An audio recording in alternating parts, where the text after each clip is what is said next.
Hey guys, welcome to the second episode of What It Flipping Takes. Today I have a special guest, Conor Riley. He's with Apollo Realty Investments, a local company in San Diego. One of my favorites as well, so definitely we have a lot of great info for you today. We also have a really generous giveaway, so stay tuned. We are going to have you guess the price of a property that's being renovated right now by Apollo. So whoever guesses the closest to the sales price, the final sales price, is going to win a nice gift certificate. So stay tuned and we'll have you play the game. And yeah, hi Conor, how are you? Jecka. I'm great. How are you doing? Well, welcome and thank you for being on the show. Yeah, anytime I get to talk about what we do day in and day out is always fun for me.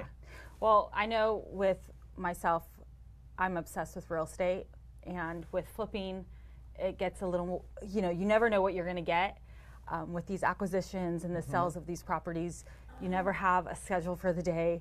I know you were putting out fires, 5 minutes ago. Putting out fires on trying to navigate through every single transaction that goes through. I mean, there's a lot that happens from start to finish. So yeah, today we're going to dive deep into what it actually takes, what it flipping takes, to really get these deals done, and kind of a day-by-day play of what Conor does. So how did you get started? Because I know I met Neil and Apollo years ago representing a buyer, and they were doing this 5-6 years ago when I had brought the buyer to one of their properties that they were really good to work with. Is when I first met them. But when did you join Apollo, and how did you get into this business? Where did you come from? Let's hear all about your background. So I grew up in East County. I went to Grossmont High School, and I come from a family of builders and contractors. I worked for my brother doing construction outside of after high school.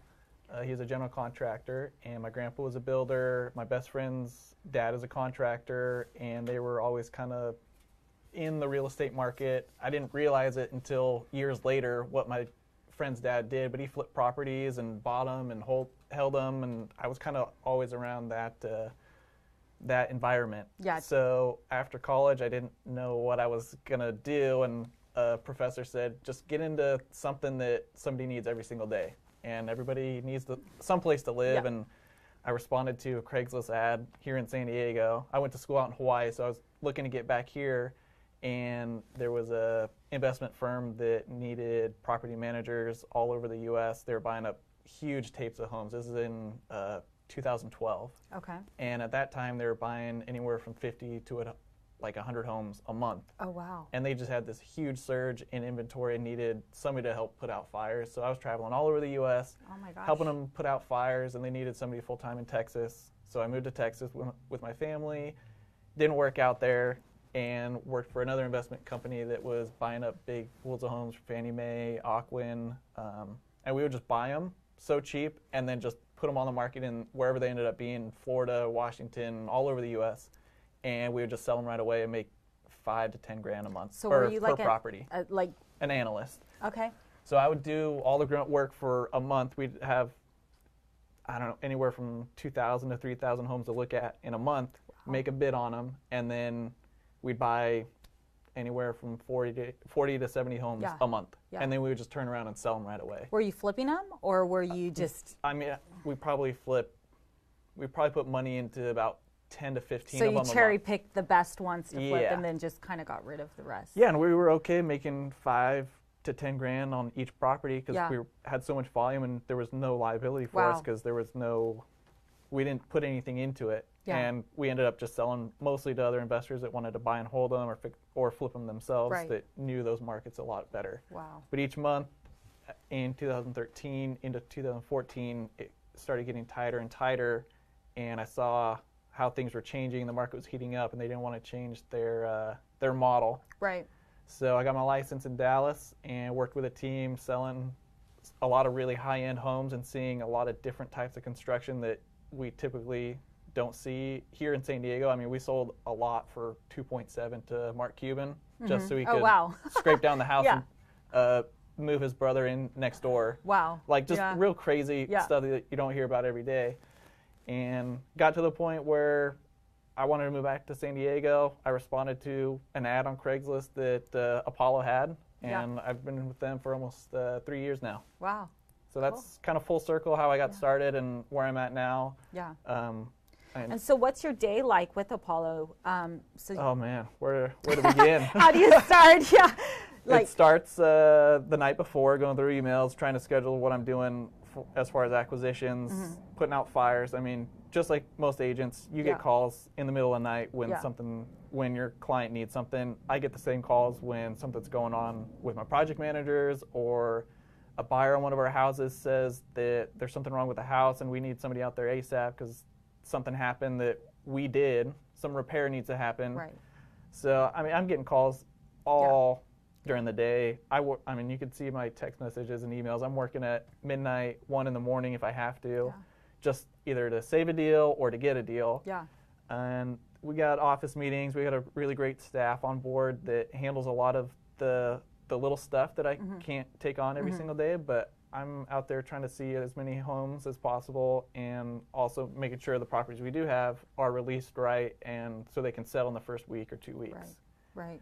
But there's so much that goes into that. So are you out scouring the MLS for deals, or are you making relationships with realtors? How do you? It's mostly relationship built. Everybody and their mom can see all the new active properties coming on, and we cherry pick some stuff off the MLS, but that's not my focus right now. We have, I get all the email updates, and we have people scouring the internet as well for leads and for active properties. But we get a much better return on building relationships with agents and then bringing us the deal. They can double end it, and then they get the relist afterwards. Are most of the deals properties that have seemed to fall out of escrow several times, or why is the realtor bringing them to you? Is there? At this point, a lot of it's just the trust that I built up with agents over the last few years, or they've heard from somebody else that it was such a smooth transaction. Like, just go with these guys; they're going to get it done. Right. It's like no worries. Yeah. Like, the last thing I want to do is make an agent have to talk to their seller and say, like, oh, these guys aren't really going to follow through on it. We're going to have to come up with something else. Like, I just want it to be easy for everybody. I mean, it's really important, especially now, because we've gone through the flood of, short sales and REOs and distressed sales, and then, all the fixers that have come through all of that too, and that are still kind of going through the pipeline. Realtors kind of seem like they're a little bit, I know realtors that hate investors. I don't blame them. So, they're on the defense automatically because, you just, as a realtor, every transaction more than different. 50% of the phone calls are, okay, who is this investor? Do they really have the money to close? Are they going to make me look bad? It happens more often than not that we're the second or third or even the fourth escrow before it actually closes. And I get it. Sellers want to get as much as they can out of their property, but there's some wholesalers or investors that'll go in and dangle that carrot in front of their eyes and be like, oh, there's a offer for $600 when really it's going to close at $550, and they're going to jerk around and get other inspections done to try to prove that they need a price reduction. But they've already locked it in, so they're first in line now. Yeah.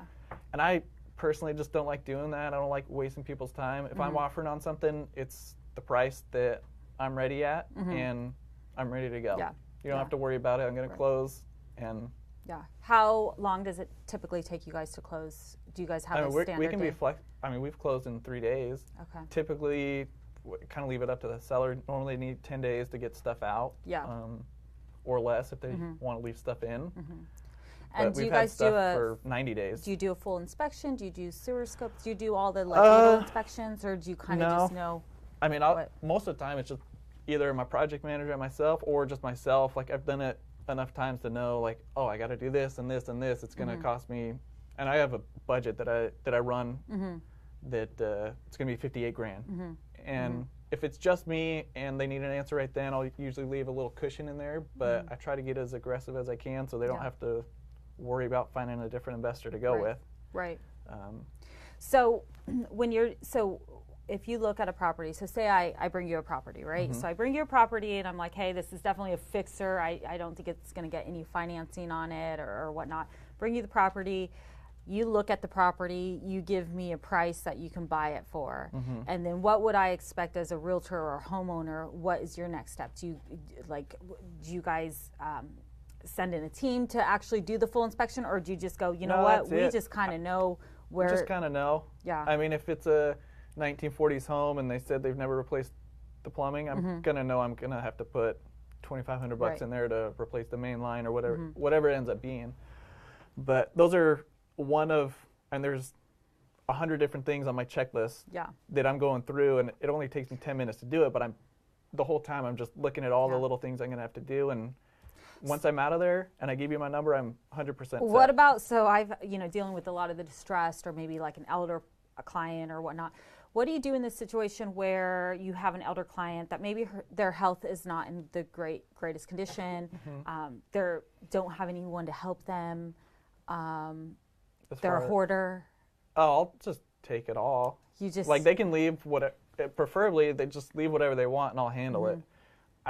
We've taken on hoarder homes where it's cost us $10,000 just to trash out a house, which is excessive. Yeah.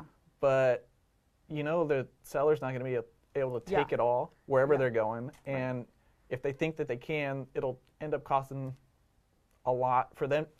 More for them to do it than it would for us, and a lot longer to do it. I mean, it takes us a day or two to trash out a house, and a seller going through all their mementos or picking out what they want to do.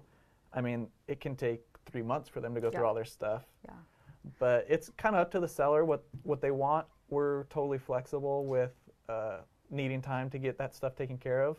I like to close on properties as soon as they're out, so I can get my guys in there the next day and working. Yeah. We even have some sellers that didn't need as much time as was in the contract, and they actually let us get started before we closed on the properties, and that cut down on our hold time considerably. Right. We got in there a week and a half before, so it looks like we bought it in June 1st and we finished it June 15th, but really we got started a couple weeks early, which reduces our hold time because we leverage our money as much as possible. Just most of the investors are doing that. So any day we can not be paying interest is a huge, huge difference for us. Yeah. Even if it's 1 day or 2 days, just trashing it out before we actually close. I mean, most of the sellers are out of the house by the time we close them anyway, so if we can get started, then it's a win-win. And with the whole cost breakdown of what it actually takes to get a house flipped and ready. So I find, and I understand, I've looked at the acquisitions of what they charge and what everything is, and I mean, it's detailed, and you guys all have your formulas of what it actually costs to do these deals. And a lot of the realtors and homeowners and neighbors and whoever else, that sees that the house sold for a certain amount, and then they go, and they go to flip it. Oh, I made $200,000. Yeah, they make $200,000, and they're just like, oh my gosh, you guys are, and then the buyers, the same thing. The buyers are like, well, they're making $200,000. Like, I should be able to ask for this, and this, or I want credits, or I want this or that, because they think that, you're becoming really rich on these properties. Off of them, yeah.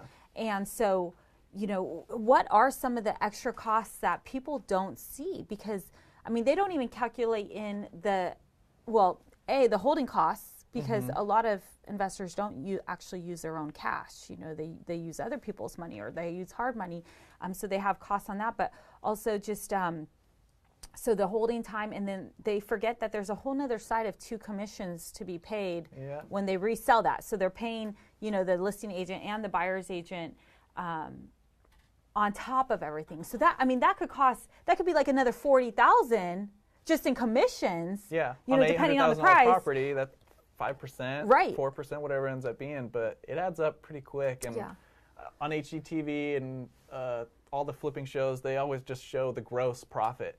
They don't deduct commissions, closing costs, hold time. And another big thing is we have capital gains taxes we have to pay at the end of the year. So when our profit shows we're making $30,000, we still have capital gains taxes we have to pay. We also have overhead for our office staff, and we have some of the best crews, in my opinion, here in San Diego County.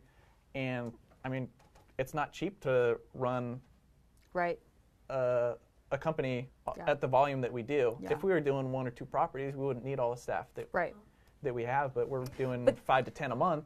Yeah, when you're a company the size of your company, you know, and say the market does slow down, because I know like towards the beginning of the year, like even now, a lot of these investors are like, I really need a deal, like I need a project, and some of these investors, their return on investment are way lower than what they would normally want to make, or what their red is, because they need to keep their workers working. So they're willing to take that risk of only making like a 5% return, or, you know, versus what they want is a 10%, but they're, you know, or more, you know, it's not a huge return of investment when you're taking these risks, and they're willing to kind of go out on a limb and take these risks, because otherwise they're going to lose their crew because they can't keep them busy, you know. So there's always turnover. I mean, the crutch of our industry is the contractors and the project management.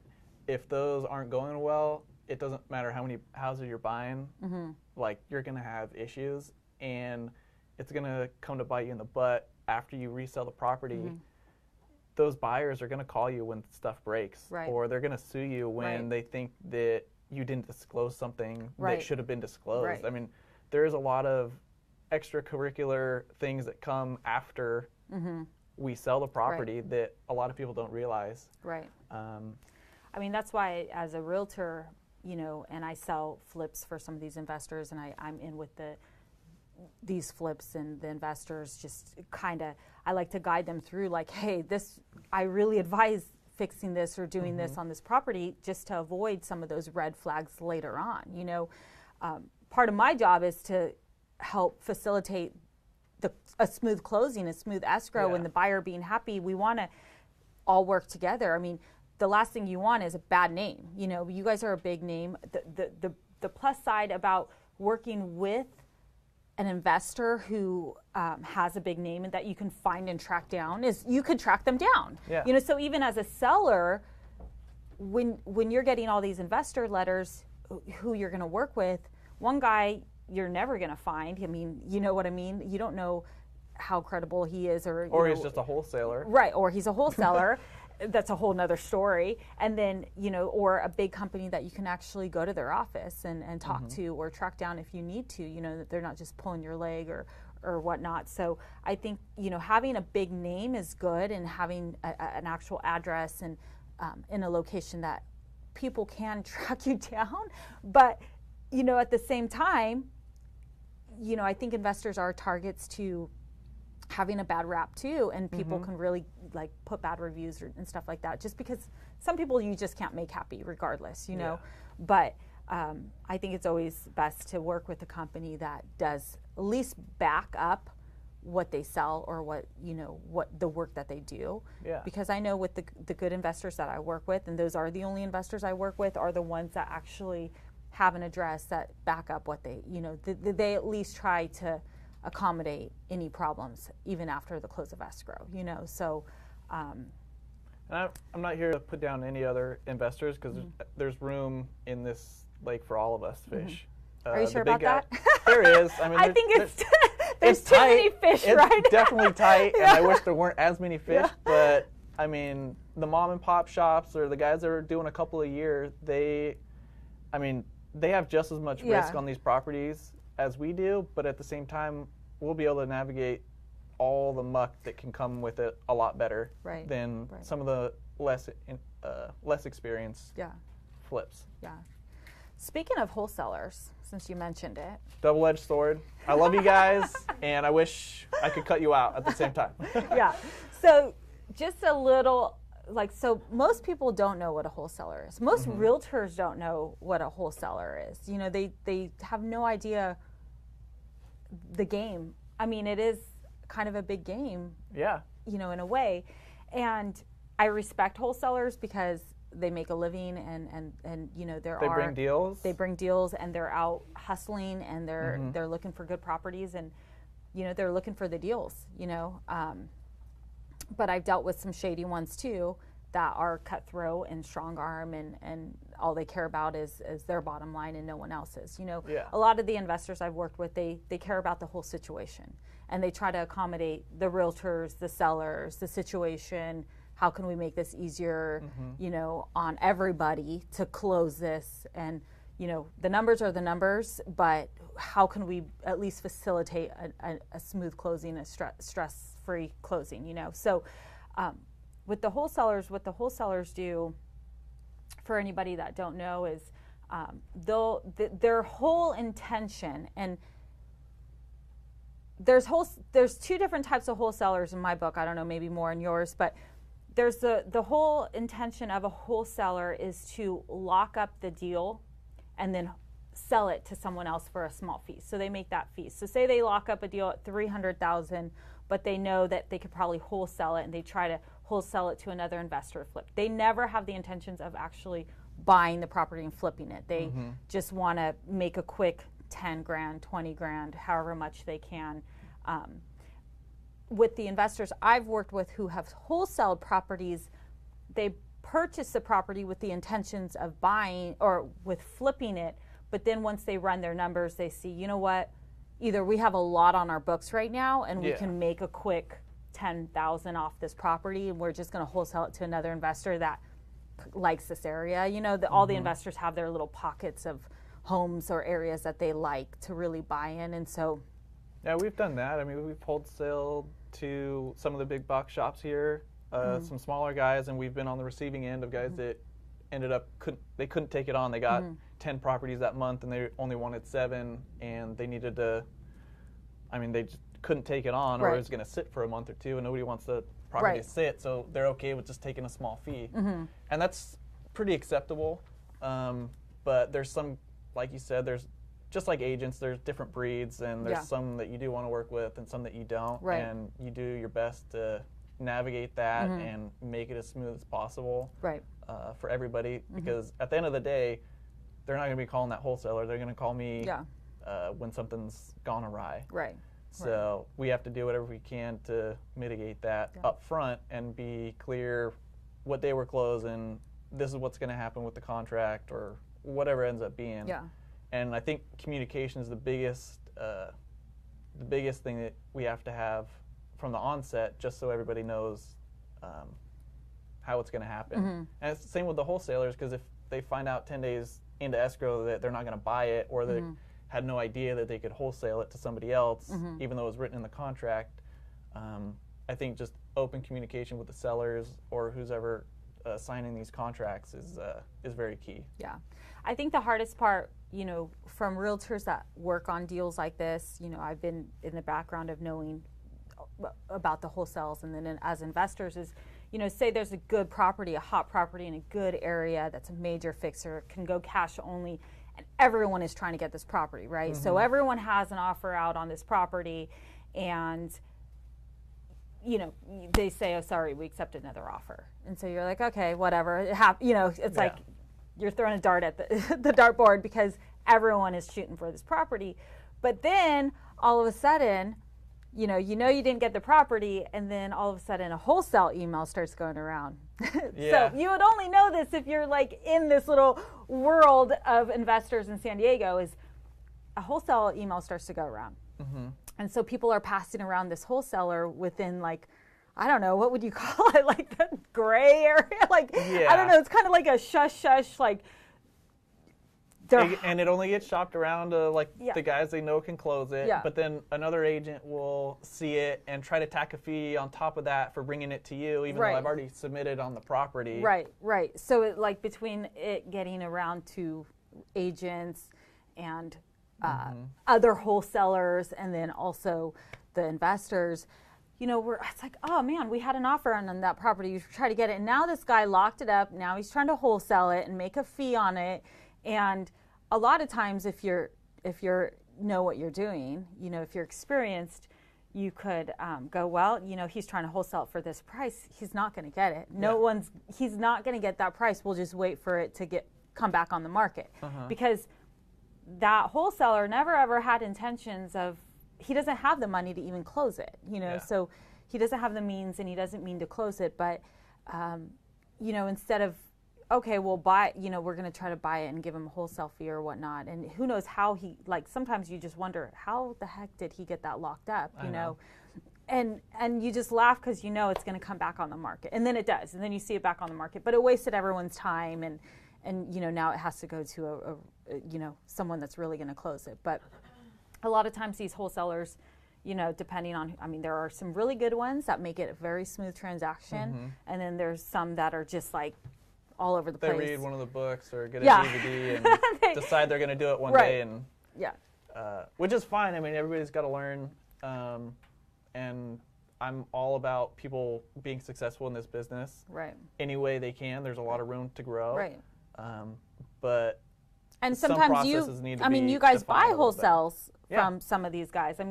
They do bring you decent properties. Yeah. Hey, I got a wholesale. I just bought a duplex in Carlsbad from a wholesaler off market, and he made a good fee, and we're hoping to make some good money on it. But all that risk is still on us, not the wholesaler that brought it to us. Yeah. If you're a good wholesaler, it's pretty decent. I know. You put the risk on someone else, you make a chunk of money, and that's why a lot of people want to, they study to be a wholesaler. And I've had people come up to me and ask, hey, I want to become a wholesaler. I want to start doing this wholesaling stuff. Blah blah blah. What do you think? And I go, good luck. Yeah, good luck. That ride is over. Everybody else and their mom. I'm like, honestly, the best ways of handling these deals is if you're a good investor and you know your numbers and you are going after every deal regardless, and if it just becomes a better deal to wholesale versus flipping it for you, it's like, okay, you kind of level out your exit strategies of whether you want to just wholesale this, flip it, or sometimes you just kind of clean them up and put them back on the market. It could be a decent house, but it's a hoarder situation where, you just clean it up. So let's talk about some of the gross stuff that happens in the houses. Oh, yeah. I want to know about that stuff. Yeah. Enough with acquisitions. I do that every day. So let's talk about the other fun stuff.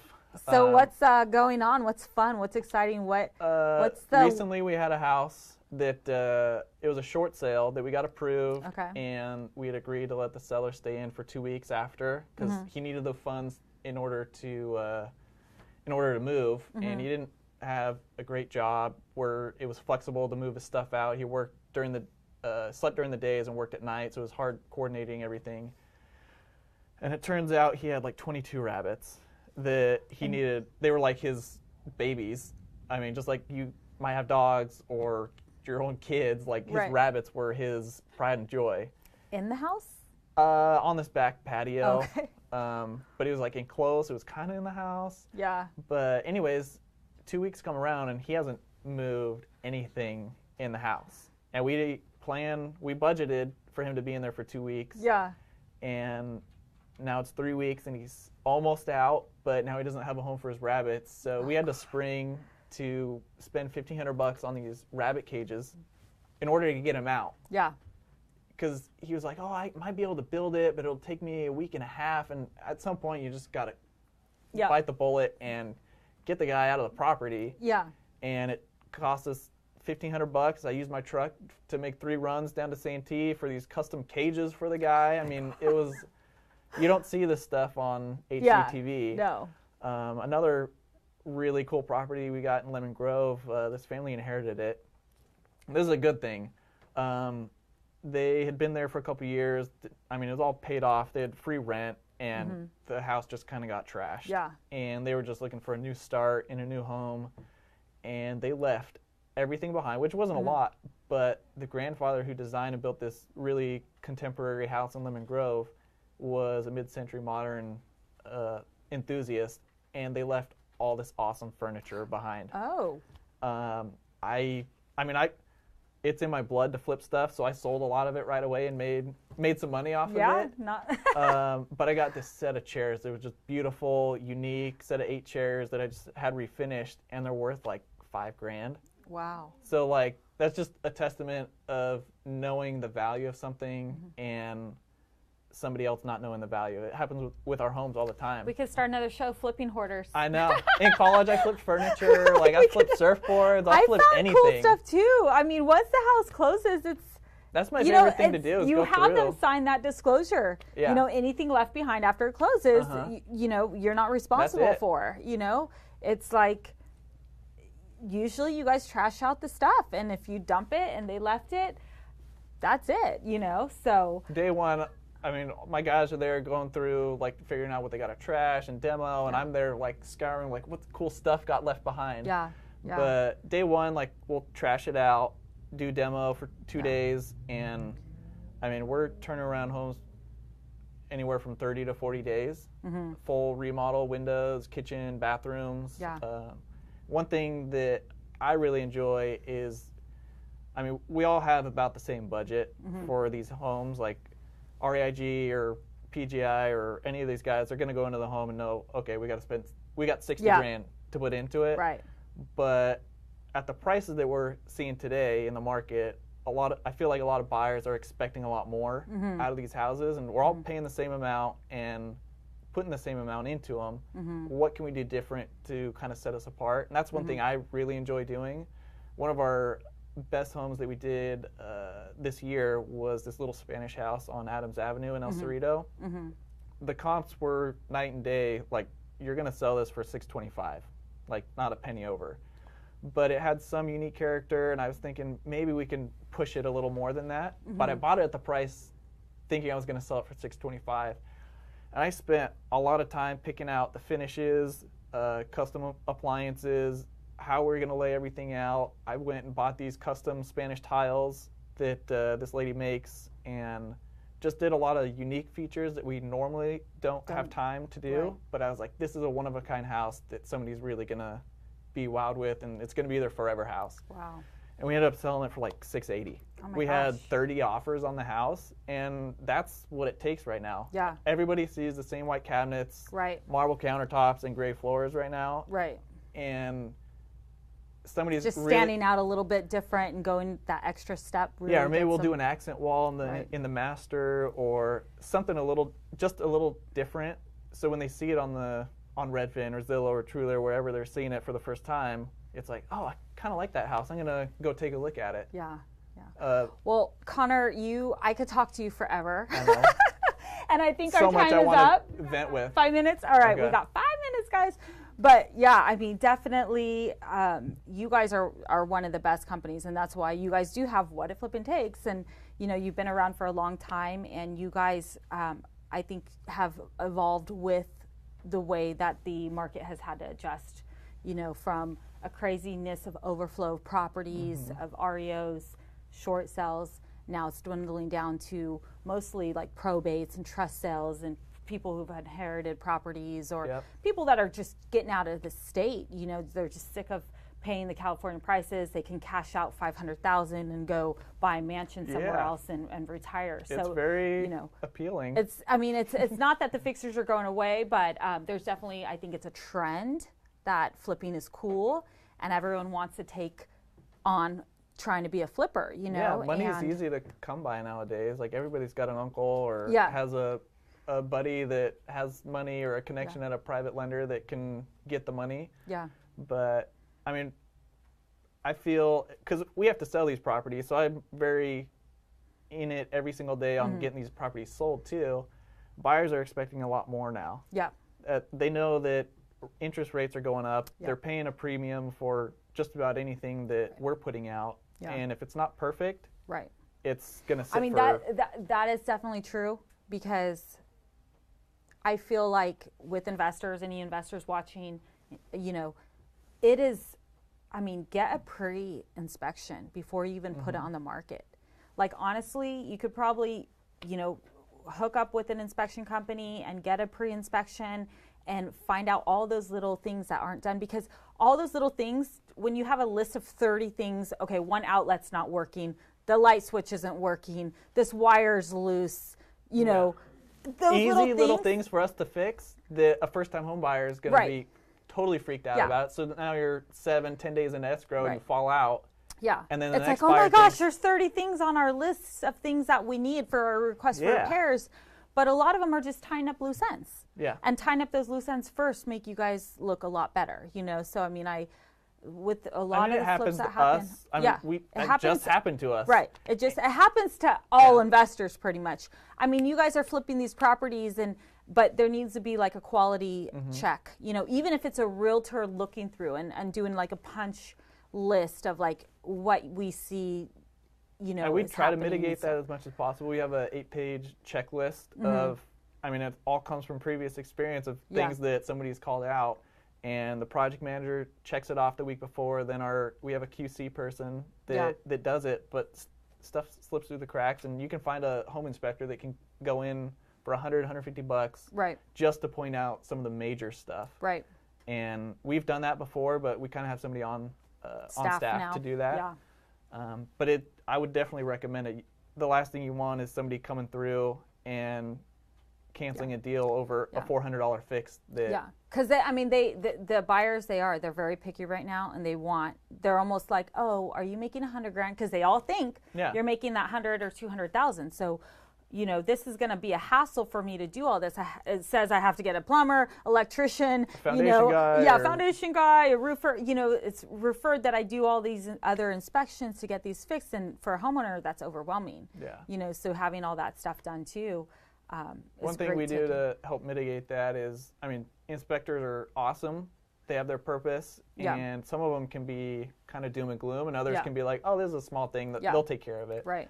But we have a representative from our company at every single home inspection, just so they can tell them, oh, this is what happens. Oh, we'll take care of that. Don't worry about it. Just to put buyers at ease and kind of have a face-to-face instead of just hearing the doom and gloom from an inspector. That's important. I think it is important. But you guys are great. I mean, you guys are. Thank you. You know, Apollo is one of the bigger companies in San Diego that do a tremendous amount of flips. They've been around.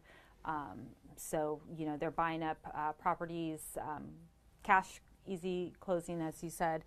I'm just trying to make a living and buy as many surfboards as I can so I can go hang out at the beach. Living the dream. So what's your information? How can they contact you? Conor at apolloreinvestors.com or 858-900-1460. If you got a deal, just text me or call me.